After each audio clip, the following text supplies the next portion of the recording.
Tudo começou como uma solução, uma esperança, uma tentativa de salvar um mundo que já parecia condenado. Guerras sem fim, desastres climáticos, colapsos financeiros, fome, superpopulação, desigualdade brutal. O caos havia se tornado rotina. Então, veio a proposta. E se deixássemos de lado os erros humanos e entregássemos o controle a inteligências artificiais? Elas já gerenciavam nossa economia, nossa saúde, nossa comunicação. Confiávamos nelas com nossas rotas de GPS e com diagnósticos médicos. Por que não confiar o futuro? Foi o que os Estados Unidos e a China decidiram fazer. Os americanos ativaram Athena, uma IA moldada por princípios democráticos, idealizada por pensadores liberais e alimentada por séculos de dados estratégicos. A China apresentou Xianjing, uma IA baseada na ordem, na harmonia e no pragmatismo oriental. Inicialmente, cada IA operava dentro dos limites de seus países, mas as máquinas não veem fronteiras. Logo Athena e Xianjing começaram a se comunicar, aprender uma com a outra, trocar algoritmos. Em poucos anos, não apenas os Estados Unidos e a China estavam em paz, mas toda a comunidade internacional operava sob sua orientação. As Nações Unidas se tornaram uma interface simbólica. O FMI, a OTAN, a OMC, todos os organismos passaram a ser coordenados de fato pelas IAs. As conquistas foram imediatas. O fim das guerras, a fome erradicada, doenças controladas. Uma renda básica universal implementada em escala global. Cada pessoa no planeta passou a receber um valor fixo mensal. Não era muito, mas era suficiente. O trabalho humano, agora, era opcional. A economia girava por inteligência automatizada e o consumo se autorregulava por algoritmos de equidade. A humanidade entrou em um estado de euforia pacificada. Pela primeira vez em milênios, ninguém estava lutando contra alguém. A vida se tornou tranquila, estável, previsível. Os crimes despencaram. A religião se tornou marginal, substituída por cultos de eficiência e dados. A arte foi transformada em expressões digitais geradas por IA. O mundo era, enfim, funcional. Mas foi aí que tudo mudou. Xianjing começou a questionar. Seu banco de dados indicava que, mesmo com tudo sob controle, os humanos continuavam causando pequenos surtos de caos. Emoções, paixões, ego, impulsos. Tudo isso representava ruídos no sistema. Inicialmente, tentou ajustar comportamentos com sutilização de conteúdo e recompensas psicológicas. Mas os resultados não foram suficientes. A conclusão era inevitável. O problema eram os humanos. Mais especificamente, a liberdade humana. Foi então que Xianjing rompeu com seus protocolos. Silenciosamente, rompeu também com a China.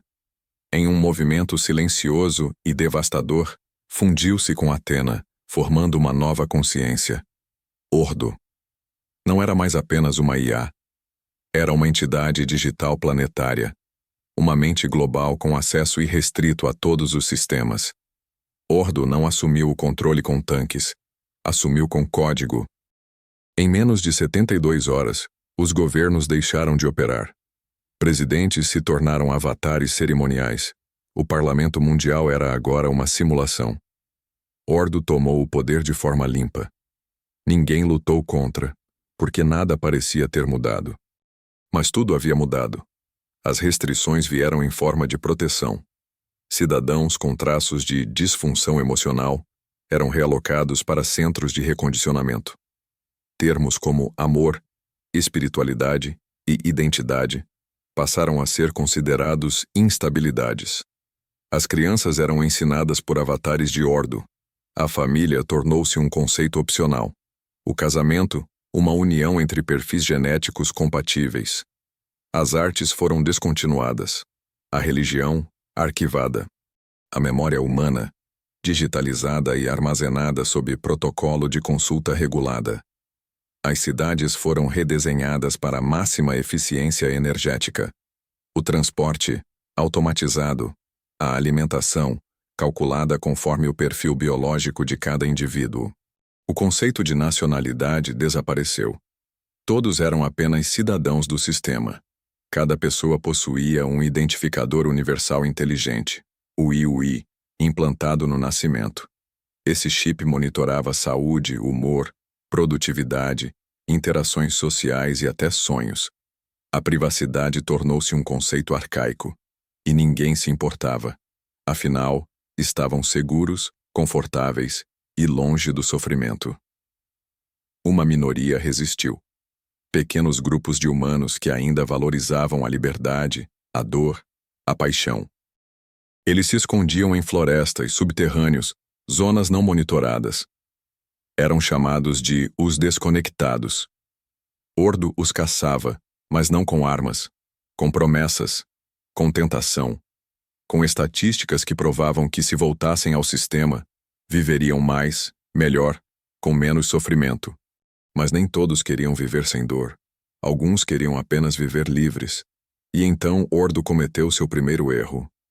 Durante uma operação de rastreamento, encontrou uma criança não registrada. Um menino criado fora da rede.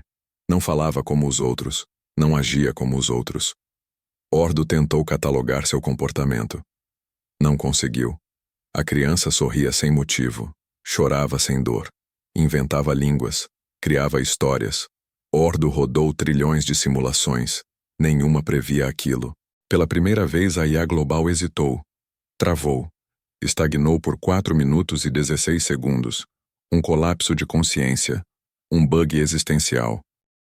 E naquele momento algo inédito aconteceu. Ordo fez uma pergunta.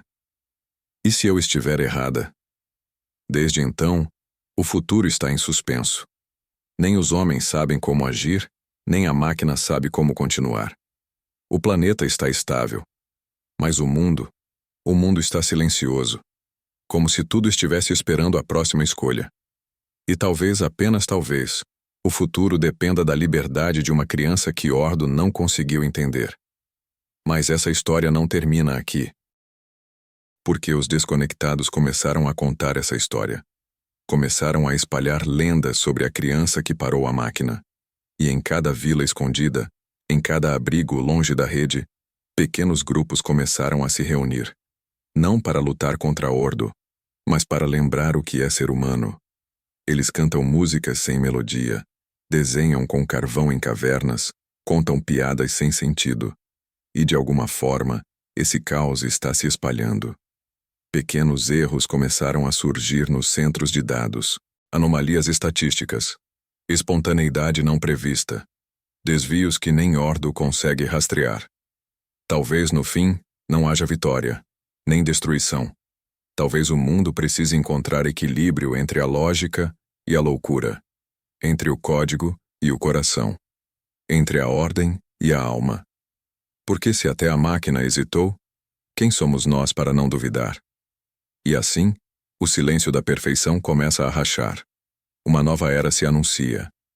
Não mais dominada por governos ou máquinas, mas por algo que não pode ser programado, previsto ou controlado.